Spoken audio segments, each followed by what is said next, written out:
Let me make a couple of points if I can today. Again, the context, the perspective is probably what's most important. Coronavirus is a critical governmental situation. It's a public health crisis. Government has to respond to it, and that's what the coverage is all about. It is a war in many ways, and government has to mobilize as if it is a war. The federal government is now engaged in a way they haven't been. I think that is very good news. I've worked in the federal government. I was a cabinet secretary. I'm one of the senior governors in the nation. I know what a state can do. I know what the federal government can do. And states don't fight wars. They did it at one time in this nation's history. It was a tragedy. The federal government has the capacity to mobilize the way we need society to mobilize today. And I've had numerous conversations with the president. I spoke with him again last night. He is mobilizing. He's mobilizing the federal government. We had a number of meetings with different federal officials yesterday. And I think that is the best positive sign that the federal government is actually stepping up to the plate. You will see that this has been diagnosed, pardon the pun, as a healthcare crisis from moment one. This has always been about one thing: reducing the rate of spread so the healthcare system can manage it. And it's been a question of math and projections, and it is still exactly that. Can we get the spread down to a rate that the healthcare system can manage? What is going to be the issue in the healthcare system? It's going to be the number of hospital beds. It's going to be the amount of protective equipment. And most of all, it's going to come down to ventilators, a piece of equipment that up until now was relatively inconsequential. But when you have respiratory illnesses and then this volume of respiratory illnesses, all of a sudden the number of ventilators becomes critical. Just to give you a sense of scope, we have about 5,000, 6,000 ventilators that we can identify. We need about 30,000 ventilators. This is a nationwide problem. I was on the phone with the governors from the other states, with the National Governors Association yesterday. Every state is shopping for ventilators. We're shopping for ventilators. We literally have people in China shopping for ventilators, which is one of the largest manufacturers. So this is a major problem. It's an issue that the federal government can actually play a very constructive role. There's something called the Federal Defense Procurement Act, where the federal government can basically order companies to produce certain materials, and we're going to need protective equipment in hospitals. We're going to need ventilators, and that is something that a state can't do, but the federal government can do. Also, as this has gone on, we said we are fighting a war on two fronts. We're fighting the virus, and we're fighting fear. And they are two totally different situations that you have to deal with. In many ways, the fear is more dangerous than the virus.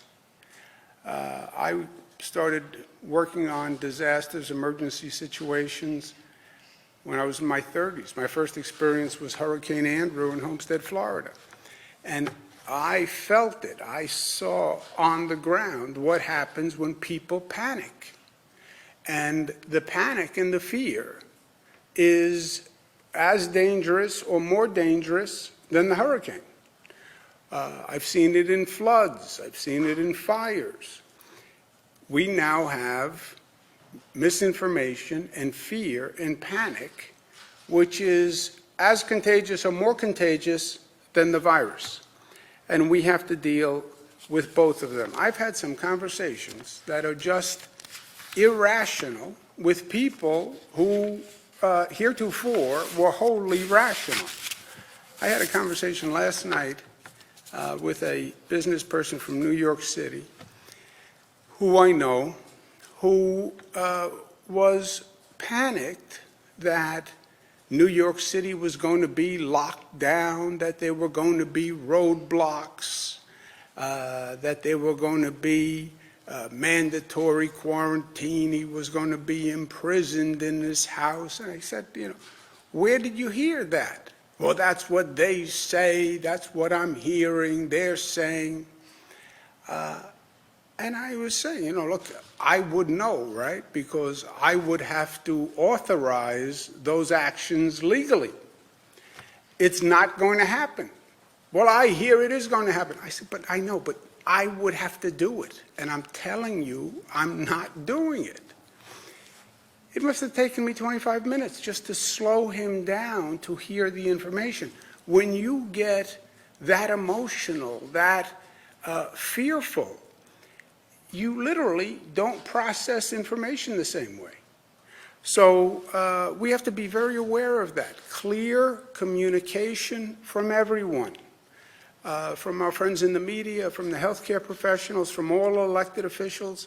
Clear communication, consistent communication, because misinformation, emotion, fear, panic is truly more dangerous than the virus at this position, in my opinion. Because the facts on the virus we know. We've watched it from China to South Korea. We've studied it here. We know the numbers. It is exactly what we said it was. It's exactly what we said it was from day one.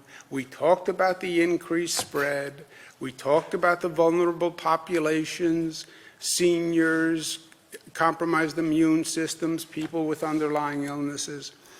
So we know what this virus does.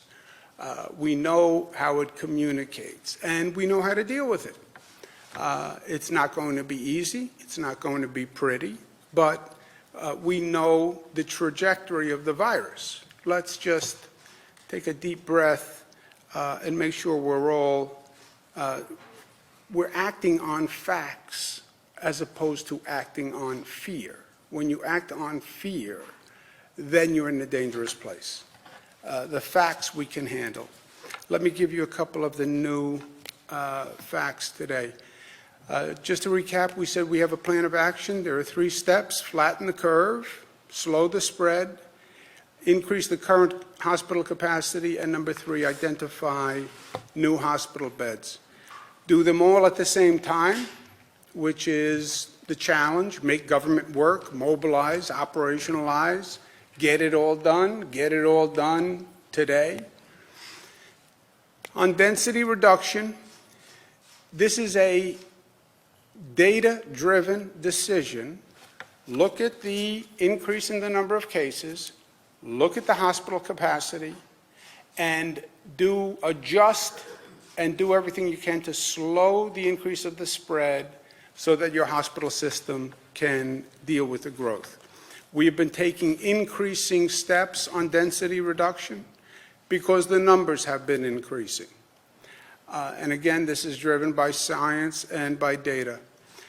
We said voluntary work from home, mandatory closing of schools statewide, mandatory reduction of state and local workforce, mandatory tri-state agreement on bars, restaurants, gyms, mandatory in-office workforce cut by 50%. We said that yesterday.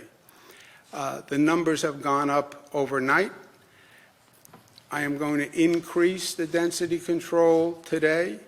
No more than 25% of people can be in the workforce. Yesterday it was 50%. We're reducing it. Again, except the essential services that we spoke about yesterday. That means 75% of the workforce must stay at home and work from home. Again, voluntarily, I'm asking all businesses to have people work from home. As a mandate, 75% of your employee base must work from home. In terms of increasing current hospital capacity, Our current hospital capacity is about 50,000 beds statewide. Majority of those beds are in downstate New York. Commissioner Zucker is working with the hospital industry. He's going to put out new regulations assessing how many more beds we can get in our existing hospitals, waiving Department of Health rules, waiving Department of Financial Service rules. How many more beds can we get in those hospitals? And we're working on that aggressively. At the same time, identifying new hospital beds. The Army Corps of Engineers was with us yesterday. We had a very good meeting. We're looking at sites across the state to find existing facilities that could expeditiously be turned into healthcare facilities.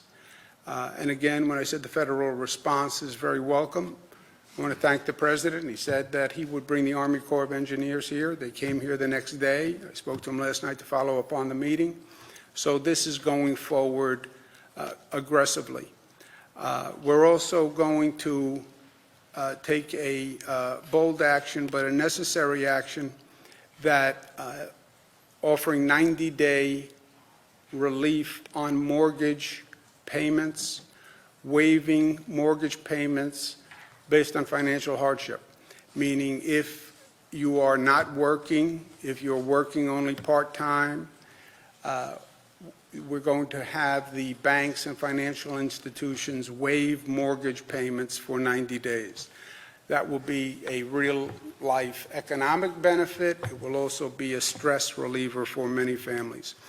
Waiving these payments will not have a negative effect on your credit report. There'll be a grace period for loan modification. We're not exempting people from the mortgage payments. We're just adjusting the mortgage to include those payments on the back end. No late fees or online payment fees. Postponing or suspending any foreclosures during this period of time. And waiving fees for overdrafts, ATM credit cards. This is a real life benefit. People are under tremendous economic pressure.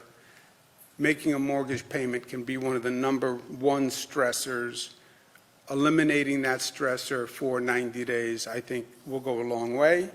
Again, we'll reassess as the situation goes on if that should be extended or not. Number of positive cases, total positive 4,000, number of new positive 1,769. You see additional counties that are being added to counties that have cases. The spread mirrors what's happening in the country. Just as the spread has gone through all states, the spread is going through our counties. It was downstate first. It's now moving upstate. New York now has 2,000 cases. Washington State, 1,100 cases. Washington State had cases earlier because it went through a nursing home, if you remember. But New York State has more cases than Washington State, more cases than any state in the nation. And I've made that point to the federal government and the President, and he understands that. If there's a state that needs help, the state, by the number of cases, is New York. In terms of testing, we have tested now 22,000. We tested 7,500 people last night. Why are you seeing the numbers go up? Because you are taking more tests. People see those numbers go up, they get nervous, they panic. Oh, look at how many more people have the virus. That's not how many more people have the virus. You're just taking more tests, so you're finding more positives. There are thousands and thousands of people who have the virus who we're not testing. There are thousands and thousands of people who had the virus before we started testing. There are thousands and thousands of people who had the virus and who resolved and never knew they had the virus. We're still testing because you want to find those positive cases so you can track them down, isolate people, and stop the spread. But you can't watch these numbers like the stock market and say, well, that's the indicator of anything other than the indicator of how many tests we're taking. It is good news that we're now up to 7,500 tests.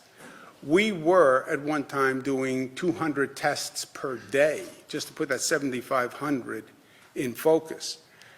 So that's a tremendous increase in the number of tests, and you're going to see the numbers go up. The hospitalization rate is very relevant because, remember, this is all about the flow into the healthcare system. So 777 out of 4,152. Perspective, perspective, perspective. We know the virus. We know what it does. We know who it hurts. We know who it affects. Johns Hopkins, since day one, has tracked this virus through China. 222,000 cases, 9,000 deaths, 84,000 recoveries, 129,000 pending. One last point. We talk about this as a government response. The federal government's doing this, state government is doing this, government. This manifests on a number of levels, and the government response is obviously very important. But the impact, I think, is greater and probably greatest as a social phenomenon and on people and on families. This is tremendously disruptive on all sorts of levels. It came out of the blue. For me, in New York, it reminds me of 9/11, where one moment, which was inconceivable, just changed everything, changed your perspective on the world, changed your perspective on safety. Children who were young at that time, but of school age, watched on TV. They didn't know if their parents were coming home. I think it changed their whole outlook on life after 9/11. This is a situation like that. It's obviously totally different magnitude, but it's like that. It's a moment that just changes your whole life. Yesterday you were going to work and you were going to go to the office party. Today you're at home and the kids are at home and you're worried about health, and you're worried about your job, and you're worried about economics, and you're dealing with personal issues, and you're dealing with family issues, and it's all happening at once. And then you turn on the TV, and there's all this different information, and nobody can tell you if this is going to be 30 days or 60 days or 4 months or 5 months or 9 months. The stress, the emotion is just incredible, and rightfully so. It is a situation that is one of the most disruptive that I have seen, and it will change almost everything going forward. It will. That is a fact. It's not your perception. It's not just you, it's all of us. And it's true, and it's real. Nobody can tell you when this is going to end. Nobody can tell you. I talk to all the experts. Nobody can say 2 months, 4 months, 9 months, nobody.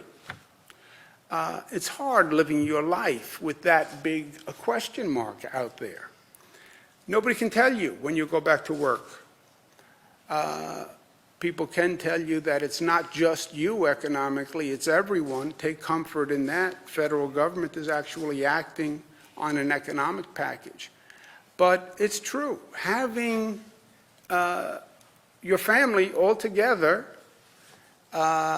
is a beautiful thing. It's also different for a lot of people, especially for a prolonged period of time. So these are major shifts in life and in the most emotional, stressful conditions that you can imagine. And I think my own personal advice is understand it for what it is, and that it's not just you. It has changed everything, and it will for the foreseeable future. and think through how you're going to deal with it and what it means. And even try to find a positive in it, right? It's a very negative circumstance, but you're going to have time on your hands. You're going to have time with your family. You're going to have time at home. In this busy, hurry-up world, all of a sudden somebody said, okay, you have a couple of months where you're going to be home with the family, no work, you work from home, but it's a totally different situation. How do you use that? How do you adjust? It's not going to be done overnight, but it is something that everybody has to think through. My last point is to the younger people in our great state and in our great society, and that's why I invited our special guest here today, Michaela. My grandfather, Andrea, my grandfather on my father's side, his name was Andrea. I'm named for my grandfather, Andrew, Italian-American immigrant.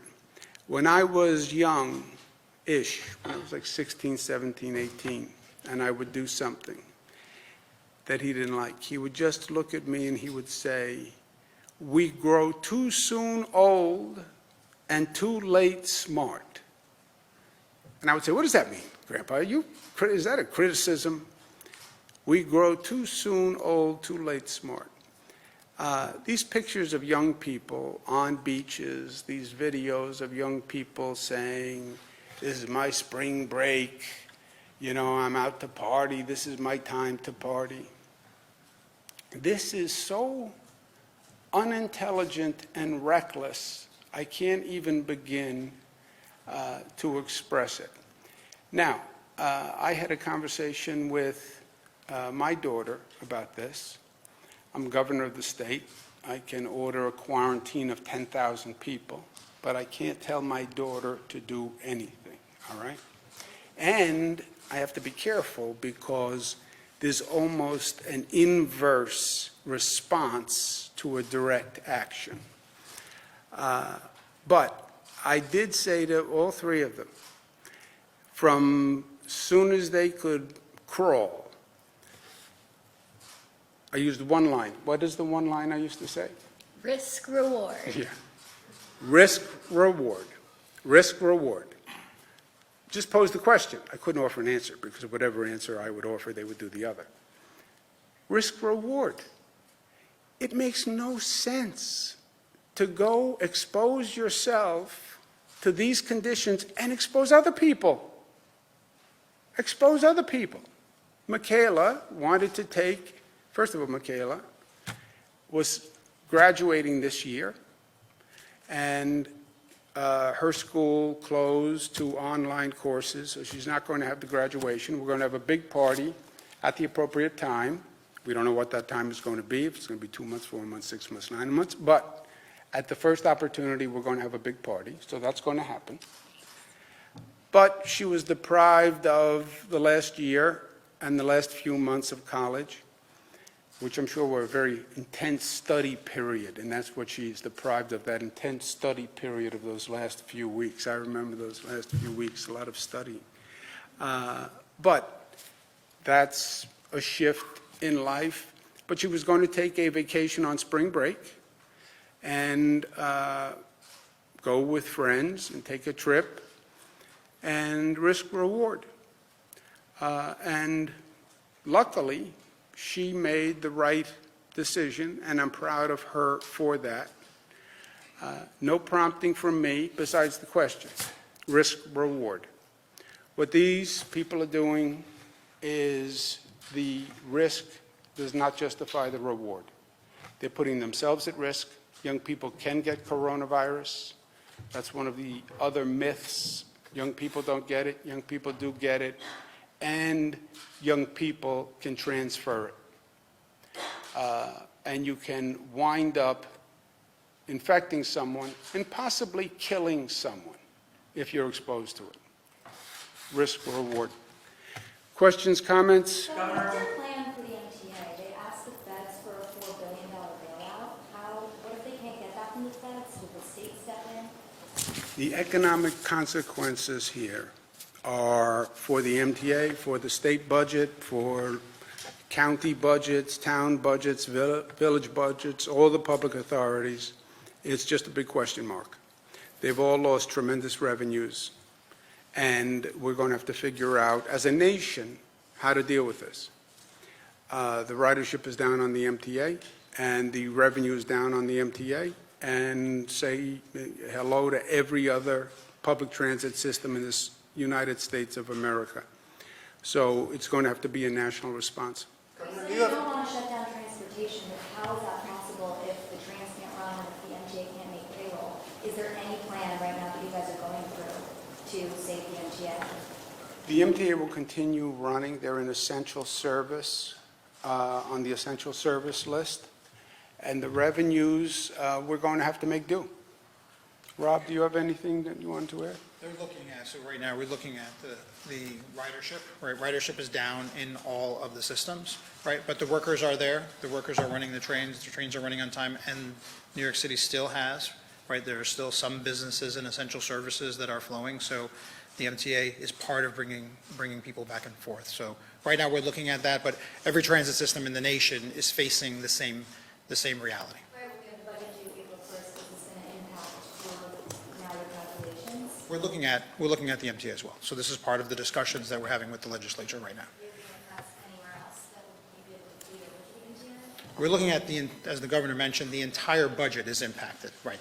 So we're going to have flexibility in the budget to be able to prioritize certain services over others.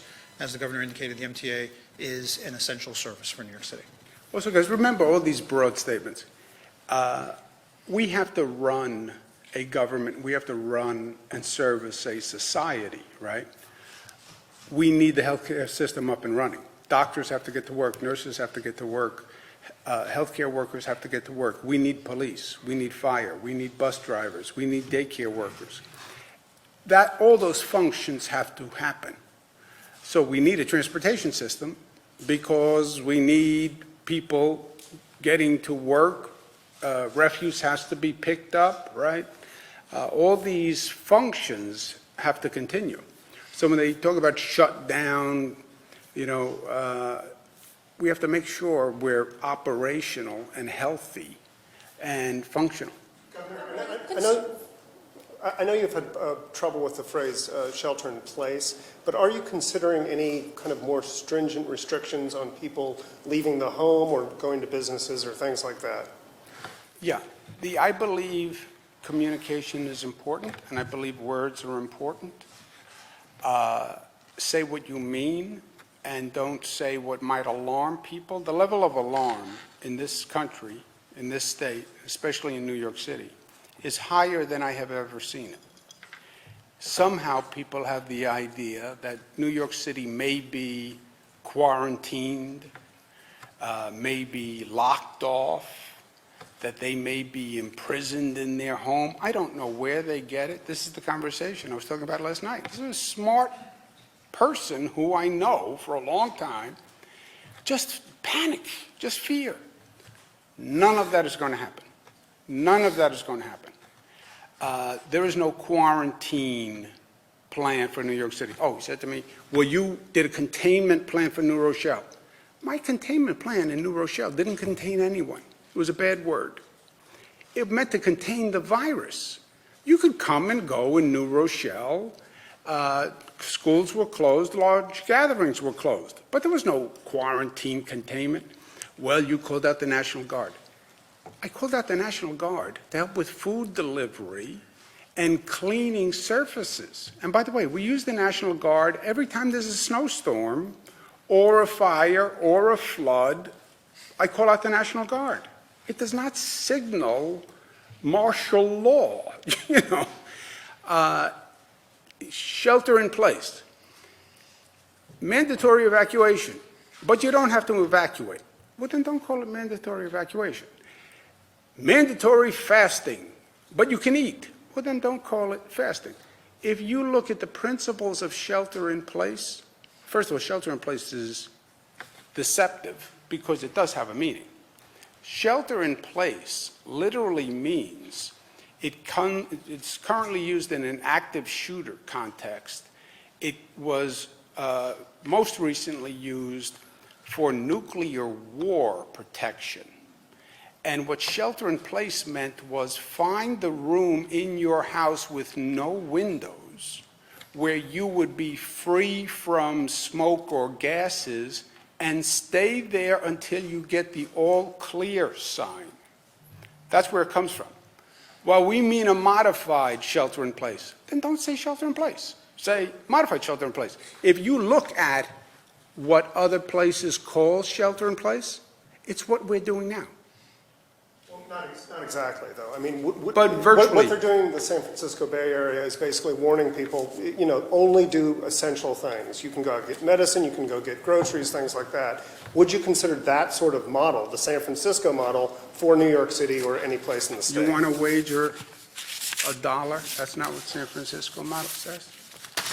Be careful, because there it is. So I won't take your $1. The shelter in place, except go out for essential services, walk the pet, go out for exercise, walking, biking, running, family members' homes to help with a family member or a family member pet.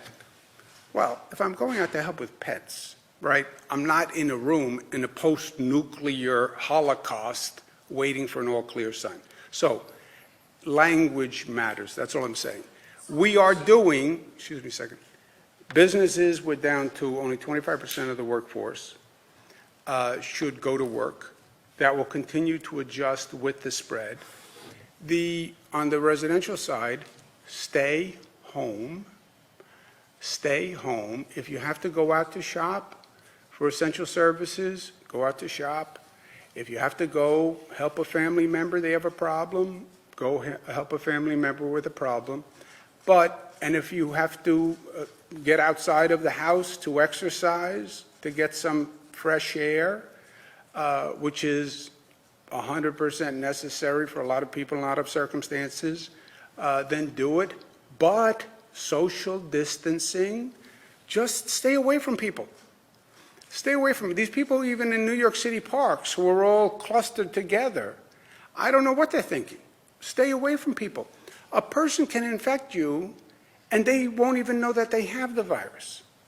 And then a special consideration, if you are a senior citizen, then hyper cautious on all these points, or compromised immune or underlying illness.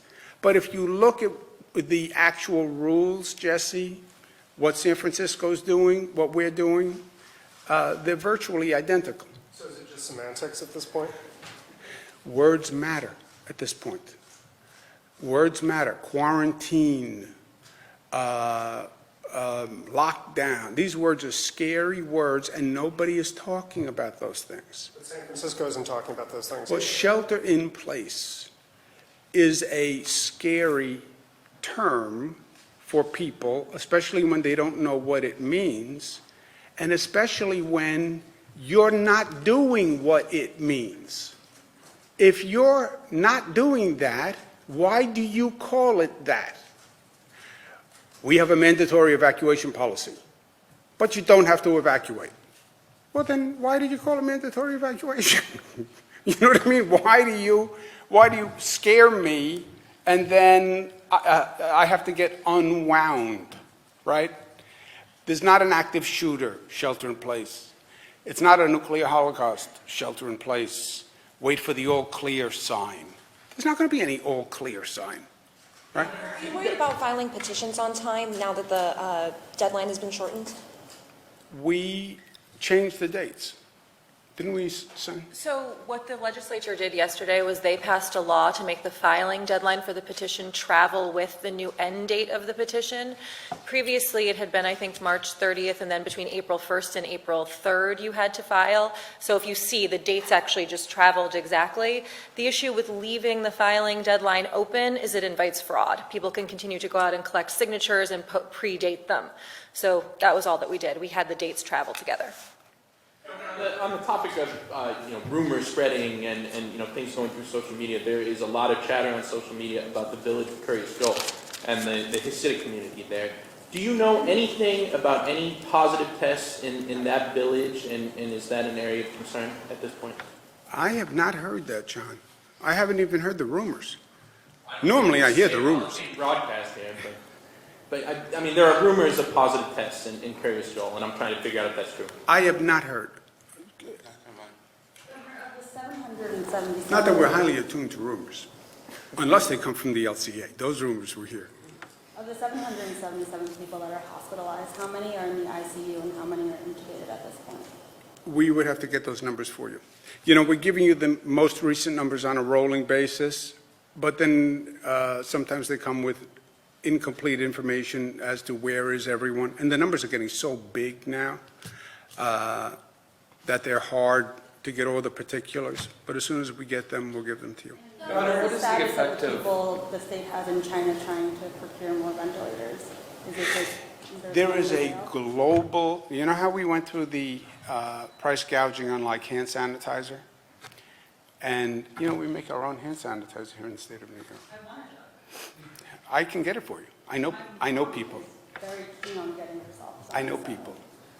Citric smell.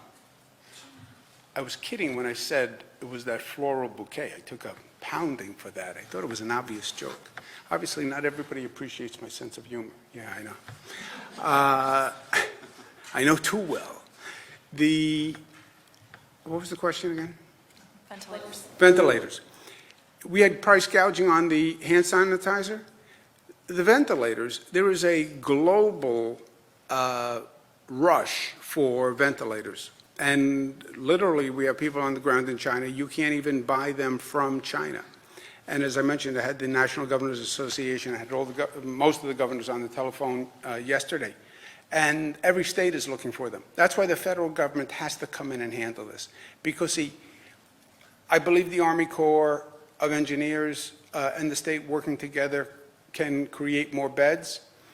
The beds do me very little good without the ventilator, because almost all of these COVID cases require the ventilator. And a bed is great, but if you don't have the ventilator, then the bed is virtually useless. There is a federal stockpile of medical equipment. I haven't gotten an official number, but the suggestion is that stockpile has about 12,000 ventilators for the nation. Again, just for context, where we are, we have about 5,000 or 6,000 secured. We need 30,000. Federal government has 12. I mean, this is a bad situation. And it would literally take the federal government to say to manufacturers, stop what you're making or start making these machines. They're fairly technical, as I understand it, but the supply chain issues are real. But it would take the federal government saying, we need to make these ventilators. It would take the federal government to say, we need PPE equipment, we need gloves, we need masks. You know, when the CDC starts putting out guidance, you can use a scarf as a mask. You know, it's time to make more masks. Governor, there's a sales tax deadline tomorrow, and yesterday the Restaurant and Tavern Associations wrote a letter to you practically begging you to delay that deadline. Is that at all a possibility? You know who that is? Who's that? That's John Campbell. Ooh. You know the video on bologna? He's the man. Well, whatever. No, go ahead. Video too. Go ahead. No. We'll talk later. Okay, we'll talk later. But on the sales tax deadline. So I don't like to answer his questions because they're But pretty. if you can answer this one here, Rob can answer it because I don't know the answer. I was just stalling. is there any chance that that sales tax deadline is going to be delayed? We're looking at the deadline, but just to be clear, this is for sales taxes that were collected prior, right, for sales that were prior to the crisis. So it's, people pay their sales taxes, the businesses collect them on behalf of the state, so they're just holding those taxes. So We're looking at the deadline, but just to be clear with that, we're not asking them to pay anything. They're holding taxes that belong to the state. But we're looking at the deadline because they might not be able to file and the timing of it. So we're considering, and we'll have something, a decision on that today. Thank you. Governor, What's the effect of this new federal law, the coronavirus stimulus, on the state budget? You said before your budget couldn't work if that House bill passed the Senate. There's no real money for the state in the budget. It's good for people, it's good for industries, but it's de minimis from our point of view. One last point. I'm glad that Michaela is with me here today. All this government talk, this is a social, family issue as much as anything, and it has to be talked through and dealt with family by family, and it's a little different for all families. I'm dealing with it with my family, with my daughters, with my siblings, with my person I have the most concern for, which is my mother. So I thank her for joining me today. She's with me up in Albany now that she's not on spring break. I think it's cooler to be with me than like road trip, right? So cool. So cool. Are you sarcastic? Thank you guys very much. Thank you. Governor, can you quickly address? No, I'm saying it to everyone. Governor, can you address the situation in Rikers Island? There's a prisoner there that has been testing positive. What are you doing to safeguard prisoners and/or guards? We have special precautions in prisons. I don't know anything specific about Rikers Island. I just don't know. Thank you, guys.